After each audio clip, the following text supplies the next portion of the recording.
You're not procrastinating because you're lazy. You're procrastinating because your brain is trying to protect you.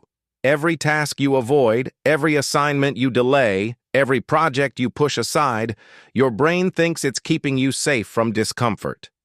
But here's the truth. Avoiding the task doesn't remove the stress. It multiplies it. And the longer you wait, the stronger the habit becomes. Your brain has one job: avoid pain, seek relief. Hard tasks create internal friction.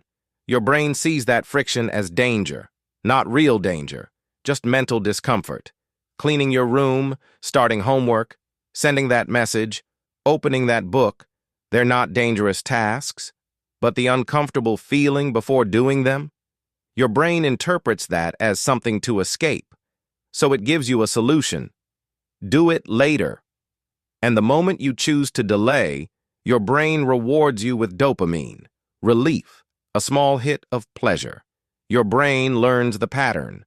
Avoiding feels good, and with repetition, that becomes your habit. You're not fighting the task. You're fighting the emotion that shows up before the task. That emotion can be anxiety, pressure, self-doubt, fear of failure, perfectionism, overwhelm. You're not avoiding the homework. You're avoiding the feeling that comes before it. And your brain tries to rescue you by giving you distraction instead. Scrolling, checking your phone, watching one more video. All of these are just temporary escapes from the uncomfortable emotion your mind wants to avoid. That's why you procrastinate. Not because you're weak, because you're human.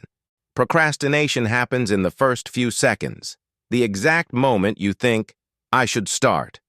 Your brain jumps in with, do it later. You're not ready. It's not the right time. I'll feel motivated later. If you lose this 10-second window, your brain wins. The habit takes over. But if you act inside those 10 seconds, you break the loop. It doesn't need to be perfect. It doesn't need to feel right. It just needs to begin. Here's the biggest lie your brain tells you. You have to finish the whole task. No, you only have to start. For just 2 minutes, write one sentence, open the book, clean one corner of your room, walk for 1 minute. These actions feel so small that your brain doesn't see them as a threat. But the moment you start, you shift from avoidance to action. Your brain releases a different cocktail, a mix of dopamine and focus. That's why once you begin, you naturally keep going.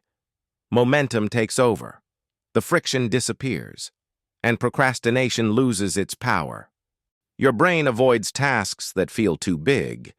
Study math feels overwhelming, but open the notebook doesn't.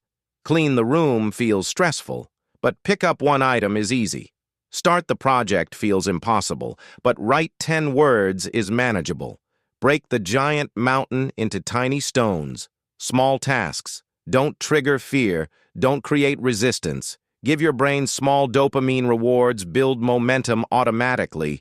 Your brain loves small wins. Stack enough of them, and you become unstoppable. Procrastination isn't a mindset problem. It's a muscle problem. Every time you start something small, you train your action muscle. Every time you delay something small, you strengthen your avoidance muscle. Discipline grows from repetition, not inspiration. You don't wait until you feel motivated. Motivation comes after action, not before. You don't need more motivation. You need less friction. Make starting easier. Put your phone in another room. Prepare your desk the night before.